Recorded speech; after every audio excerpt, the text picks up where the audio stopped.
on doing a vlog from the journeys of some people, talking to Andy Clancy. That's right. And you're going to explain to me now how you came across this Massey Ferguson 188.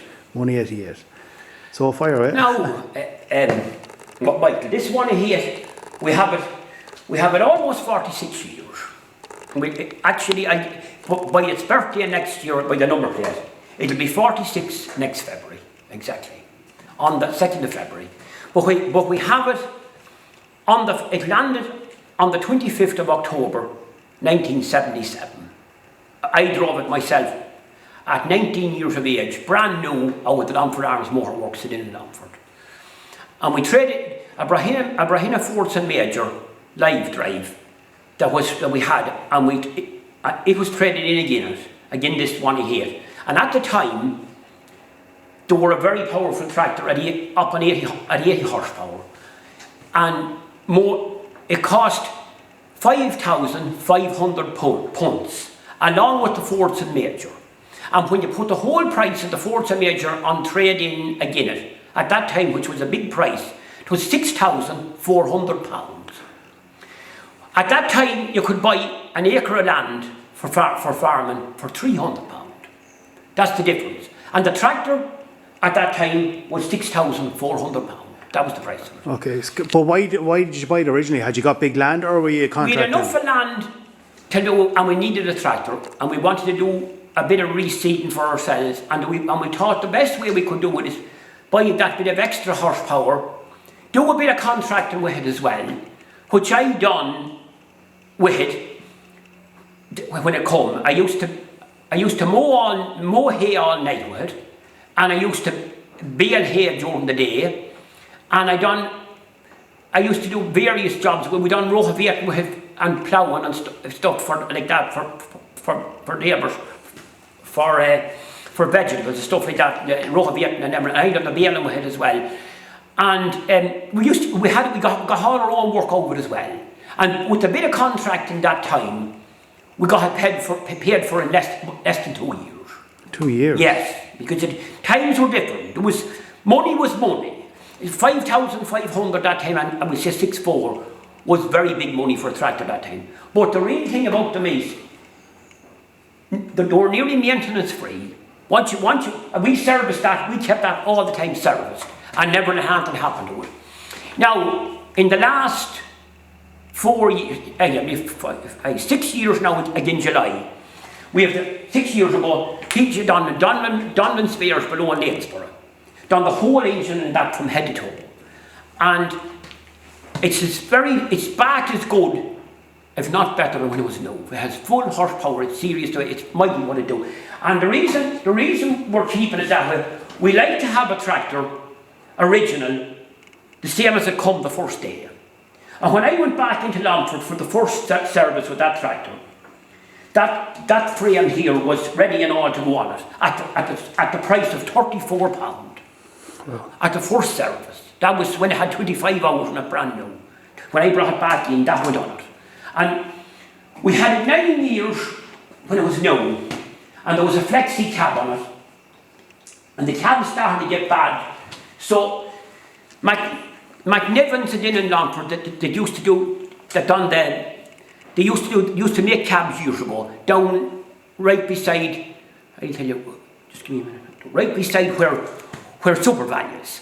They were in there first. And we brought in the tractor and got the whole cab all newly done again on it in steel at the sum price in June 87 for £400. That was done with the tractor at that time. Other than that, it's basically all original, the whole. There was a few sets of tyres behind it. But other than that, the whole tractor is original. Right even down to the original exhaust. That exhaust is on it from it come brand new. That's not reproduced, that's its own exhaust. How many hours would it have done? It had around 10 or it could have maybe 12,000 done, maybe around 12,000 hours. And then we done every bit of it. I have the original clock for it up there in the box. And as the new clock come, when I got the engine done and I put in a brand new Vapormatic. I wouldn't use anything else, only Vapormatic. All processed from Luke Riley and ROR beyond the Granard. He supplies me with all the parts. And we put the old clock into that, and the new clock that's on it, I'll be able to tell you now exactly, it's 6 years built now in August, engine's 6 years down. I have 115 hours on the new clock. That's exactly what's on it since it was rebuilt. The engine was done in Donlands and Lanesborough 6 years ago in August. Original Bakelite wheel. There's no spurious in this tractor. It's completely original. We have nothing.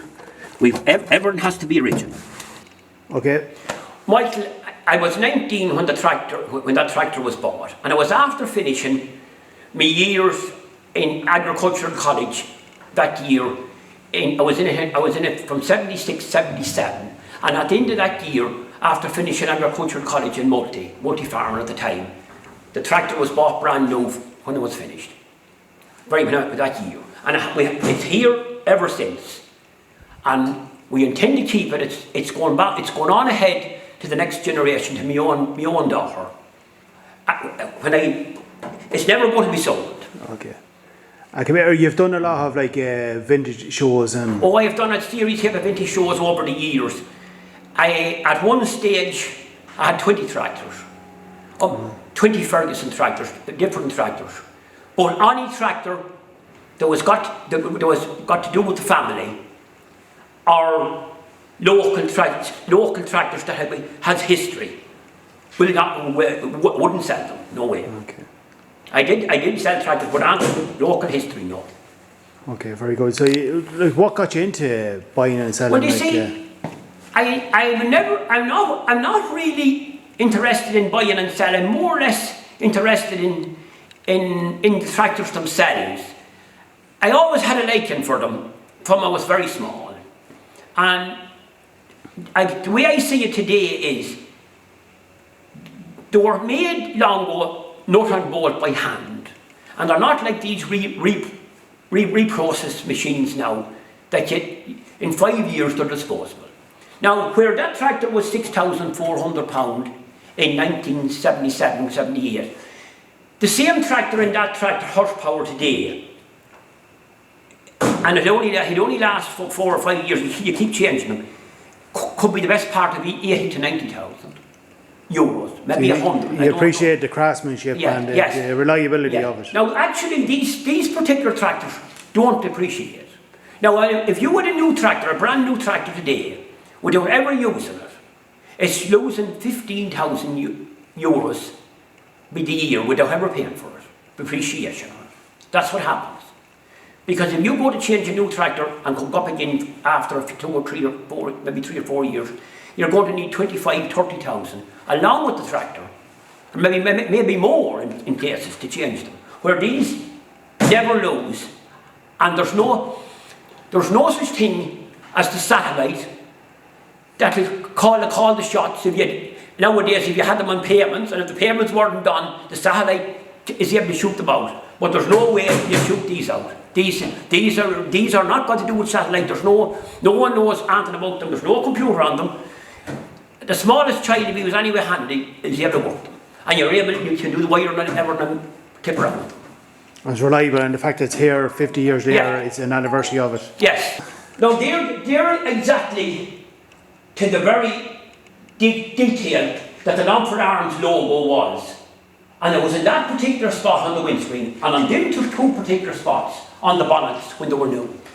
So I was able to just get in contact with an old and brought them in to the Grey Wizard, to Gary and the staff in the Grey Wizard, and they brought them back identical to what they were, with the old number, with the old phone number. No modern numbers in the old phone number, as a man noticed in the show on the 135 the other day.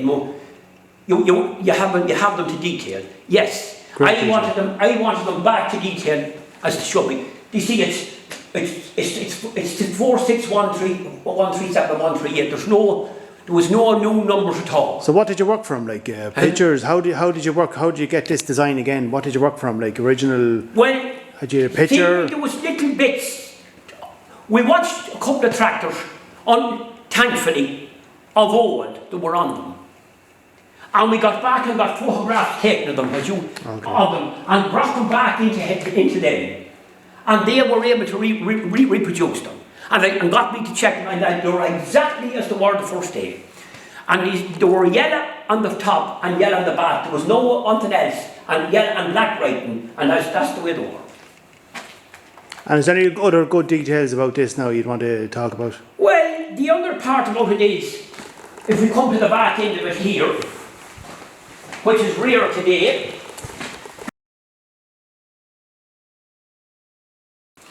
it's fully complete with a Dramone hitch and pole stabilisers on it. They were put on it as an extra at the time because we wanted it for doing the bit of higher work, picking up trailers and machines and that. And they're on it from who's new as well.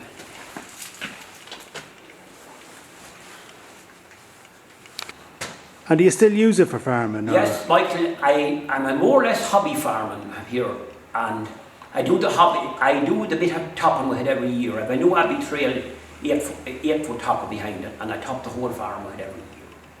And it's an interest, it keeps me happy, it's an interest out, and it keeps it oiled up. It's all the moving parts are being oiled, and it's good for it to do that. Okay. That's why you have it in it, Michael. Okay, so you have an isolation switch in it.